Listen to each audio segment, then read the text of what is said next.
तेरे गिरने में तेरी हार नहीं, तेरे गिरने में तेरी हार नहीं, तू इंसान है अवतार नहीं। तेरे गिरने में तेरी हार नहीं, तू इंसान है अवतार नहीं। गिर उठ चल दौड़, गिर उठ चल दौड़ फिर भाग, क्योंकि जिंदगी संक्षिप्त है, इसकी कोई सार नहीं, इसकी कोई सार नहीं। आपका अपना YouTube चैनल लाइफ मेकिंग पर मैं आप सभी का हार्दिक स्वागत करता हूं। आज मैं संविधान से एक बहुत ही इम्पोर्टेंट टॉपिक संविधान सभा लेकर के आया हूं और इसी संविधान सभा के द्वारा अपना संविधान का निर्माण हुआ। सबसे पहले कैबिनेट मिशन भारत आया 1946 ईस्वी में और यही कैबिनेट मिशन ने संविधान सभा का गठन किया। और इस कैबिनेट मिशन में 3 सदस्य थे, एबी एलेक्जेंडर, सर स्टेफार्ड क्रिप्स और पैंथिक लॉरेंस।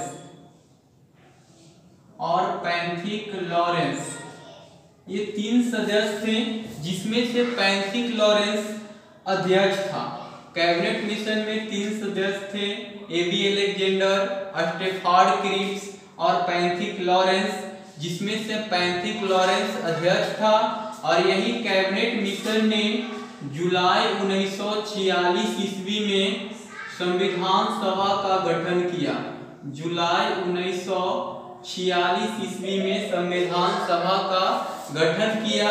उस समय संविधान सभा में 389 सदस्य थे, जिसमें से 292 ब्रिटिश प्रांत से था और 93 देसी रियासत से थे और 4 सदस्य जो था वो कमिश्नरी क्षेत्र से था। कमिश्नरी क्षेत्र से 4 सदस्य थे और ये जो 4 सदस्य कमिश्नरी क्षेत्र से थे वे थे अजमेर से, बलूचिस्तान से, कुर्ग से और दिल्ली से। कहां अजमेर, बलूचिस्तान, कुर्ग जो कर्नाटक में है और दिल्ली, ये 4 कमिश्नरी क्षेत्र से थे। 389 सदस्य में से 292 ब्रिटिश प्रांत से थे, 93 देसी रियासत से और 4 कमिश्नरी क्षेत्र से। 4 कमिश्नरी क्षेत्र जो था अजमेर, बलूचिस्तान, कुर्ग और दिल्ली। ये जो 93 सदस्य देसी रियासत से थे, इसका मनोनयन हुआ था, निर्वाचन नहीं हुआ था। निर्वाचन हुआ था 292 + 4 296 सदस्य का निर्वाचन हुआ था, जिसमें से कांग्रेस के 208 सदस्य और मुस्लिम लीग के 73 सदस्य और अन्य के 15 सदस्य थे। 296 सदस्य का निर्वाचन हुआ, जिसमें से कांग्रेस के 208 सदस्य, मुस्लिम लीग के 73 और अन्य 15 सदस्य। अब चलिए संविधान सभा का बैठक सबसे पहले 9 दिसंबर 1946 को हुआ। संविधान सभा का प्रथम बैठक जो हुआ था 9 दिसंबर 1946 ईस्वी को हुआ था और इस दिन डॉक्टर सच्चिदानंद सिन्हा को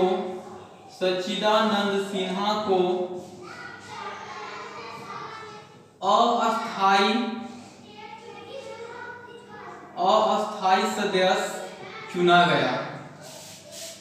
क्योंकि ये सबसे बुजुर्ग नेता थे, इसीलिए जब संविधान सभा का प्रथम बैठक हुआ 9 दिसंबर 1946 ईस्वी को, इनको अस्थाई अध्यक्ष चुना गया।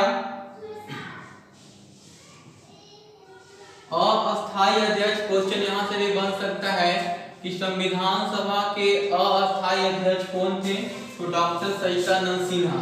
मुस्लिम लीग ने इस बैठक को बहिष्कार कर दिया, जिसके फलस्वरूप 2 दिन बाद 11 दिसंबर 1946 को संविधान सभा का दूसरी बैठक हुआ, जिसमें डॉक्टर राजेंद्र प्रसाद को अस्थायी अध्यक्ष चुना गया। राजेंद्र प्रसाद को अस्थायी अध्यक्ष चुना गया। अब क्वेश्चन यहाँ से भी बन सकता है कि संविधान सभा के अस्थायी अध्यक्ष कौन थे, तो डॉक्टर राजेंद्र प्रसाद, और संविधान सभा के अस्थायी अध्यक्ष कौन थे, डॉक्टर सच्चिदानंद सिन्हा। अब 2 दिन बाद 13 दिसंबर 1946 ईस्वी को उद्देश्य प्रस्ताव पर हस्ताक्षर के बाद पंडित जवाहरलाल नेहरू द्वारा संविधान सभा की कार्रवाई शुरू किया गया। उद्देश्य प्रस्ताव को इसी दिन लाया गया 13 दिसंबर 1946 को, और इसी उद्देश्य प्रस्ताव पर हस्ताक्षर के बाद संविधान सभा की कार्रवाई शुरू हुई 13 दिसंबर 1946 से। तो क्वेश्चन यहाँ से भी बन सकती है कि संविधान सभा में उद्देश्य प्रस्ताव को प्रस्तुत किसने किया, तो पंडित जवाहरलाल नेहरू। और यही उद्देश्य प्रस्ताव आगे चल करके प्रस्तावना का रूप ले लेती है, और इस दिन उद्देश्य प्रस्ताव को लाया गया और पारित किया गया था 22 जनवरी 1947 ईस्वी को, और 22 जनवरी 1947 ईस्वी को पारित किया गया। उसके बाद संविधान सभा में 13 समितियां बनाई गई, जिसमें कुछ महत्वपूर्ण समितियां हैं। चलिए देखते हैं उसके अध्यक्ष को कौन कौन थे। जैसे था संघ शक्ति समिति, इसके अध्यक्ष थे पंडित जवाहरलाल नेहरू। संघ संविधान समिति, इसके अध्यक्ष थे पंडित जवाहरलाल नेहरू। और प्रांतीय समिति, इसके अध्यक्ष थे सरदार वल्लभ भाई पटेल। सबसे इंपॉर्टेंट है प्रारूप समिति। प्रारूप समिति के अध्यक्ष थे डॉक्टर भीमराव अंबेडकर। सबसे इंपॉर्टेंट है प्रारूप समिति का अध्यक्ष कौन थे, डॉक्टर भीमराव अंबेडकर। और प्रारूप समिति को तैयार किसने किया था, BN राव ने।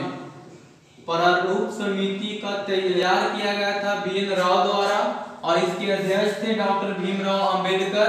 और इसमें 7 सदस्य था, प्रारूप समिति में 7 सदस्य था। तो ये महत्वपूर्ण समितियां हैं, इसे ध्यान में रखेंगे। हालांकि 13 समितियां बनाई गई थी लमसम में, लेकिन ये महत्वपूर्ण समितियों को याद रखेंगे। इसके बाद हमारा संविधान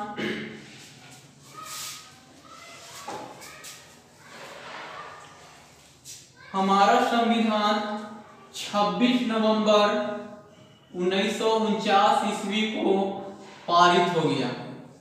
हमारा संविधान को पारित किया गया 26 नवंबर 1949 को।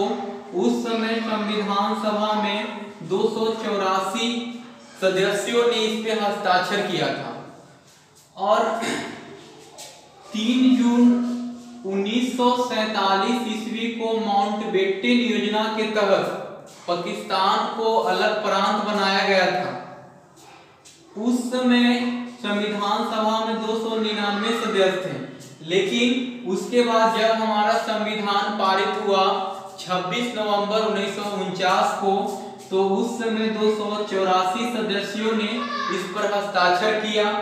हमारा संविधान फिर जाकर के 26 जनवरी 1950 को लागू हुआ था। 26 नवंबर 1949 को संविधान पारित हुआ और 26 जनवरी 1950 को संविधान लागू हो गया था। हमारे संविधान को बनाने में कुल 2 वर्ष 11 महीना और 18 दिन लगे। कुल खर्च हुआ था 63,96,729 रुपया। और जब संविधान हमारा पारित हुआ था उस समय संविधान में 395 अनुच्छेद थे, 22 भाग था और 8 अनुसूची थी। मूल संविधान में 395 अनुच्छेद, 22 भाग और 8 अनुसूची थी। और अभी वर्तमान में लमसम में अनुच्छेद तो 395 ही है, भाग भी 22 है, लेकिन अनुसूची 12 हो गई है। तो ये ध्यान दीजिएगा कि मूल संविधान में 395 अनुच्छेद, 22 भाग और 8 अनुसूची, लेकिन अभी वर्तमान में 395 अनुच्छेद, 22 भाग और 12 अनुसूची है। चलिए, संविधान सभा से जुड़े कुछ और भी सवाल पूछ लिए जाते हैं, जैसे कि ये भी पूछा जाता है कि संविधान सभा में महिला सदस्य कितना था। तो महिला सदस्य 15 और एससी यानी अनुसूचित जाति के 26 सदस्य थे और अनुसूचित जनजाति के 33 सदस्य। तो ये भी सवाल पूछ लिए जाते हैं कि संविधान सभा में महिला सदस्यों की संख्या कितना था, तो 15, अनुसूचित जाति के सदस्यों की संख्या कितना था, 26, अनुसूचित जनजाति की सदस्यों की संख्या कितना था, 33। चलिए, और एक सवाल पूछ लिया जाता है कि संवैधानिक सलाहकार कौन थे। संविधान सभा में संवैधानिक सलाहकार कौन थे, तो BN राव। एक और सवाल पूछा जाता है कि संविधान सभा में भीमराव अंबेडकर को कहां से निर्वाचित किया गया था। तो भीमराव अंबेडकर को पहले पश्चिम बंगाल से निर्वाचन किया गया था, उसके बाद फिर मुंबई के पुणे से निर्वाचन किया गया था। क्यों? क्योंकि जब 3 जून 1947 को माउंटबेटन योजना के तहत पाकिस्तान को अलग स्वतंत्र राष्ट्र बनाया गया, तो जो पश्चिम बंगाल का क्षेत्र था वो पाकिस्तान में चला गया। इसीलिए फिर डॉक्टर भीमराव अंबेडकर को मुंबई के पुणे से सदस्य बनाया गया। तो चलिए, आज के लिए इतना ही। और आप लोग सभी लोग कहते हैं कि जो जीके जीएस है वो रट्टा मारने का चीज है, ऐसा बात नहीं है, क्योंकि बहुत से ऐसे चीजें जिसको हम समझ करके याद रख सकते हैं।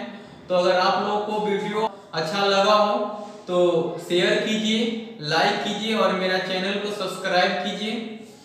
चलिए, आज के लिए बस इतना ही। तब तक के लिए नमस्कार, जय हिंद।